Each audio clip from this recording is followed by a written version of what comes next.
गणनायकाय गणदैवताय गणाध्यक्षाय धीमहि गुणशरीराय गुणवन्दिताय गुणेशानाय धीमहि गुणातीताय गुणाधीशाय गुणप्रविष्टाय धीमहि एकदन्ताय वक्रतुण्डाय गौरीतनयाय धीमहि गजेशानाय बालचन्द्राय श्रीगणेशाय धीमहि एकदन्ताय वक्रतुण्डाय गौरीतनयाय धीमहि गणेशानाय बालचन्द्राय श्रीगणेशाय धीमहि गानचतुराय गानप्राणाय गानारात्मने गानसुताय गानमत्ताय गानसुतमनसे गुरुपूजिताय गुरुदैवताय गुरुगुणस्थायिने गुरुविक्रमाय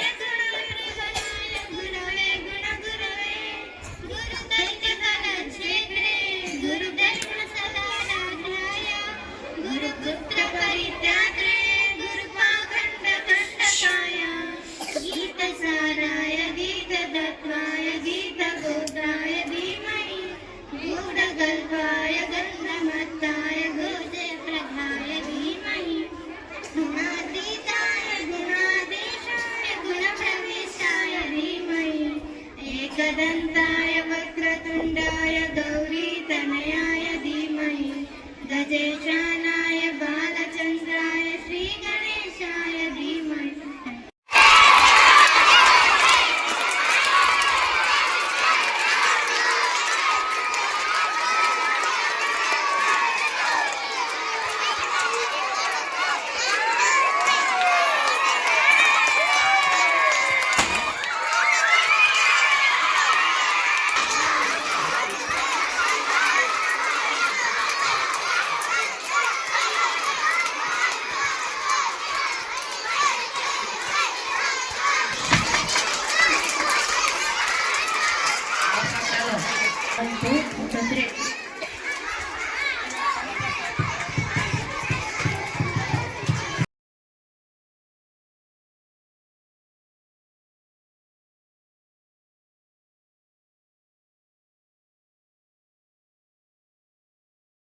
Good morning, all of you. Happy Teachers Day.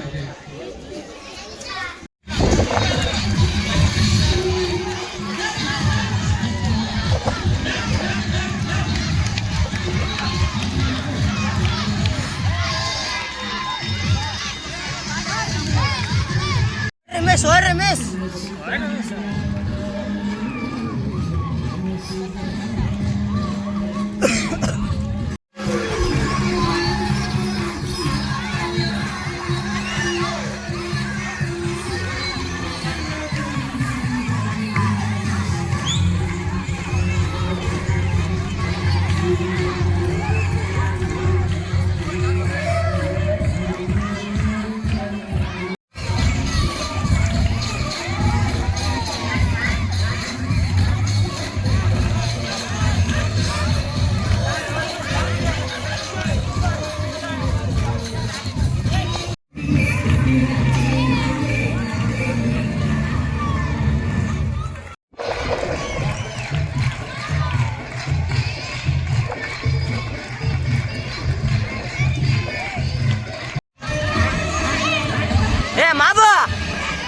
Animo.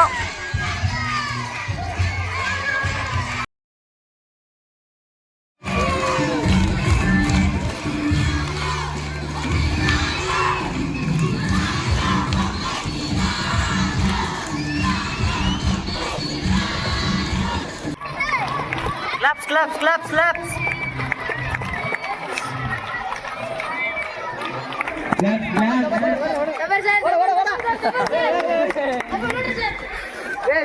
Ready, sir?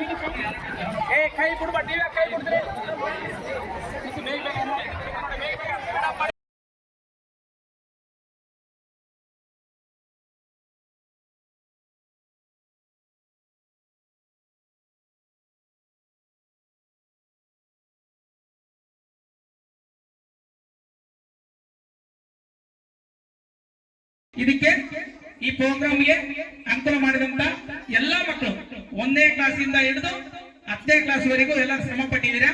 ಶಿಕ್ಷಕರ ಒಂದು ಪ್ರೀತಿಯನ್ನ ಎಷ್ಟು ಕೊಟ್ರು ಸಾಧನೆ, ನೀವೇನು ಮಾಡಿದ್ರು ಸಾಧನೆ. ಅರ್ಥ ಆಯ್ತಾ?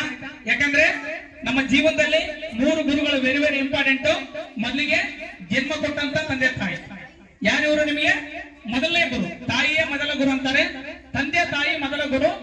ಎರಡನೇ ಗುರು ಯಾರಪ್ಪ ಅಂತಂದ್ರೆ ನಿಮಗೆ ಪಾಠವನ್ನ ಕಲಿಸ್ತಕ್ಕಂಥ ಟೀಚರ್ಸ್. ಅರ್ಥ ಆಯ್ತಾ? ಆಮೇಲೆ 3ನೇ ಗುರು ಯಾರಪ್ಪ ಅಂತಂದ್ರೆ ನಿಮ್ಮ ಜೀವನದಲ್ಲಿ ಪ್ರಭಾವ ಬೀರ್ತಕ್ಕಂಥ ಗುರುಗಳು. ಅವ್ರು ಟೀಚರ್ಸ್ ಆಗಿರ್ಬೋದು, ಅಥವಾ ಇನ್ನೊಂದು ಆಧ್ಯಾತ್ಮಿಕ ಗುರು ಆಗಿರ್ಬೋದು, ಅಥವಾ ಇನ್ನೊಂದು ಯಾರೇ ಆಗಿರ್ಬೋದು. ಅಂದ್ರೆ ಜೀವನದಲ್ಲಿ ಒಬ್ರು ಪ್ರಭಾವ ಬೀಳ್ತಾರೆ. ಆವಾಗ ನಮ್ಮ ಜೀವನ ಏನಾಗುತ್ತಪ್ಪ ಅಂದ್ರೆ ಚೇಂಜ್ ಆಗ್ತಾ ಹೋಗುತ್ತೆ. ಈಗ ನರ್ಸರಿ ಇರ್ತಕ್ಕಂಥ ಮಕ್ಕಳು 5ನೇ ಕ್ಲಾಸಿಗೆ ಬಂದಾಗ ಚೇಂಜ್ ಆಗ್ತೀವಿ. ಯಾಕೆ ಚೇಂಜ್ ಆಗ್ತದೆ ಅಂದ್ರೆ ಬೆಳೀತಾ ಬೆಳೀತಾ ಬೆಳೀತಾ ನಿಮ್ಮ ನಡವಳಿಕೆ ಚೇಂಜ್ ಆಗುತ್ತೆ. ನಡವಳಿಕೆ ಚೇಂಜ್ ಆಗಕ್ಕೆ ಯಾರು ದಾರಿದೀಪ ನಿಮಗೆ? ಮೊದಲು ತಾಯಿ. ನೋಡಪ್ಪ, ಅಣ್ಣ ಬಂದ, ಅಪ್ಪ ಬಂದ, ಮಾಮ ಬಂದ ಅಂತ ಹೇಳ್ತೇವೆ. ಆಮೇಲೆ ಶಾಲೆಗೆ ಬಂದ ತಕ್ಷಣನೇ ನಾವೇನ್ ಮಾಡ್ತೀವಿ? ಶಾಲೆಯಲ್ಲಿ ನರ್ಸರಿ ಕ್ಲಾಸ್, ಬೇಬಿ ಸಿಟ್ಟಿಂಗ್ ಅಂತ ಕೊಡ್ತೀವಿ. ಅಲ್ಲೊಂದು ಸ್ವಲ್ಪ ಕಲಿಸ್ತಾರೆ. LKG 1ನೇ ಕ್ಲಾಸ್ಗೆ ಹೋದ್ರೆ ಹಂಗೆ ಹೋಗ್ತಾ ಹೋಗ್ತಾ ಹೋಗ್ತಾ ನಿಮ್ಗೆ ಏನಾಗುತ್ತೆ? ಒಂದೊಂದೇ ಕಲಿತಾ ಹೋಗ್ತೀವಿ.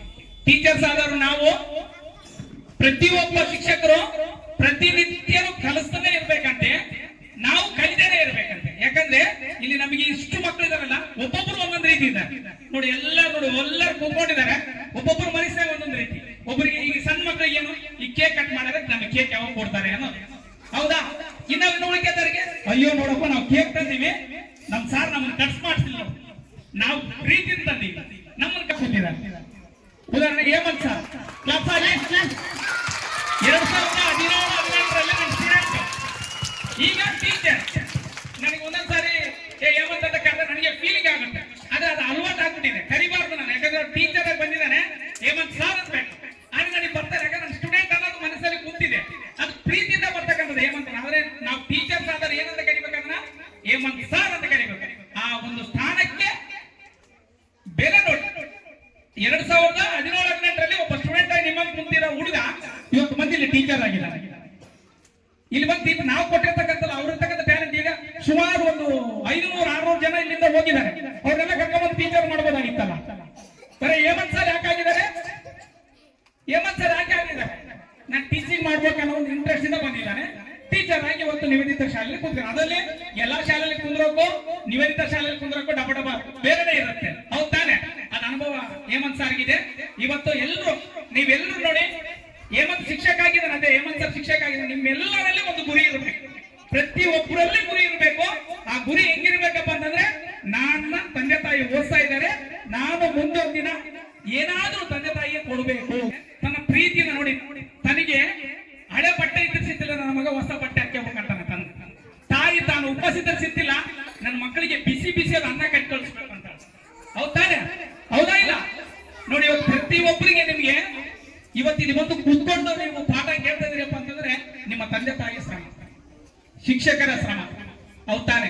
ಹಂಗಾಗಿ ಒಂದು ಇನ್ಸ್ಟಿಟ್ಯೂಟ್ ಅನ್ನ ನಡೆಸೋದಂದ್ರೆ ಹುಡುಗಾಟ ಅಲ್ಲ, ಒಂದು ಮಕ್ಕಳನ್ನ ಉಳಿಸ್ಕೊಳ್ಳೋದಂದ್ರೆ ಇಂಪಾರ್ಟೆಂಟ್ ಅಲ್ಲ. ನೋಡಿ, ಇಲ್ಲಿ ಯಾವುದೇ ಒಂದು ಮಕ್ಕಳು ಇವತ್ತು ಇಲ್ಲಿ ಹಂಗೆ ಕಂಟಿನ್ಯೂ ಮಾಡ್ತಾರಪ್ಪ ಅಂತಂದ್ರೆ ಇಲ್ಲಿ ಎಜುಕೇಶನ್ ಚೆನ್ನಾಗಿದ್ರೆ ಮಾತ್ರ ಇರ್ತಾರೆ, ಇಲ್ಲಿದ್ರೆ ಎಲ್ಲರೂ ಹೊರಗೆ ಹೋಗ್ಬಿಡ್ತಾರೆ. ಯಾಕಂದ್ರೆ ಇವತ್ತು ಎಜುಕೇಶನ್ ಅನ್ನೋದು ಬಹಳಷ್ಟು ಕಾಂಪಿಟೇಷನ್ ಆಗಿದೆ.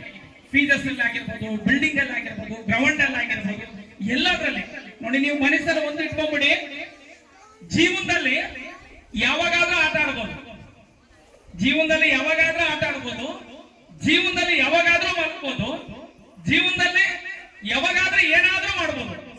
ಒಂದು ಸಾರಿ ಎಜುಕೇಶನ್ ಹೋಯ್ತಪ್ಪ ಅಂತಂದ್ರೆ ಅದು ಮರಳಿ ಬರಕ್ ಆಗಲ್ಲ. ಈಗ ನೀವೆಲ್ಲ 10ನೇ ಕ್ಲಾಸ್ ಇದ್ರಿ, ಇಲ್ಲ ನೀವು ಮುಂದಿನ 5ನೇ ಕ್ಲಾಸ್ ಕುಂದಿರ್ತೀರಾ? 5ನೇ ಕ್ಲಾಸ್ ಪಾಠ ಕೇಳ್ತೀರಾ?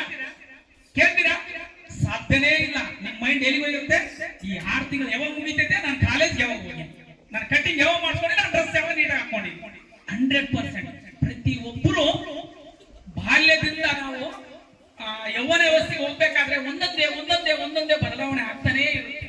ಅದಕ್ಕೆ ನಾವು ಶಿಕ್ಷಕರಾದರೂ ಒಂದು ಗುರಿಯನ್ನ ಇಟ್ಕೋಬೇಕು, ಒಂದು ನಂಬಿಕೆ ಇಟ್ಕೋಬೇಕು. ನಂಬಿಕೆ ಅನ್ನೋದು ಹೆಂಗಿರಬೇಕಪ್ಪ ಅಂತಂದ್ರೆ, ನನ್ನ ಪ್ರಪಂಚಕ್ಕೆ ಪರಿಚಯಿಸಿದ್ದು ನನ್ನ ತಂದೆ ತಾಯಿ ಆದ್ರೂ ಈ ಪ್ರಪಂಚನ ನನಗೆ ಪರಿಚಯಿಸಿದ್ದು ನನ್ನ ಕಾಲೇಜ್, ನನ್ನ ಗುರುಗಳು. I graduated from RK university.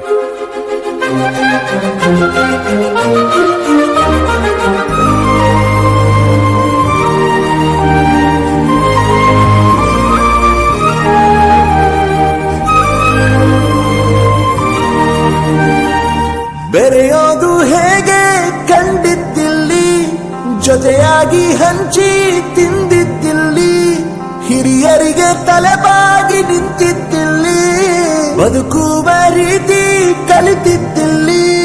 ಶಿಕ್ಷಣ ಶಿಕ್ಷೆ ಅಲ್ಲ ನಮ ಕಾಯುವ ರಕ್ಷೆ, ಪುಸ್ತಕ ಹಿಡಿದ ಕೈ ಸರಿದಾರಿಯ ನಕ್ಷೆ. ತಂದೆ ತಾಯಿ ದುಡಿಮೆ ನಮ್ಮ ಬೆಳವಣಿಗೆ, ತಿದ್ದೋ ಗುರುವಿನ ತಾಳ್ಮೆ ನಮ್ಮ ಬರವಣಿಗೆ. ಓದಿಸುವವರಿಗೆ ಮಾತ್ರ ಸಿರಿತನ ಬಡತನ ಎಲ್ಲ, ಓದೋ ಮನಗಳಿಗೆ ಯಾವುದು ಇಲ್ಲ. ಪದವಿ ಅಂಕೆ ಇದ್ದರೆ ನೀ ಗೆದ್ದ ಹಾಗಲ್ಲ, ವಿನಯ ಮೌಲ್ಯ ಎಂದಿಗೂ ಸೋಲುವುದು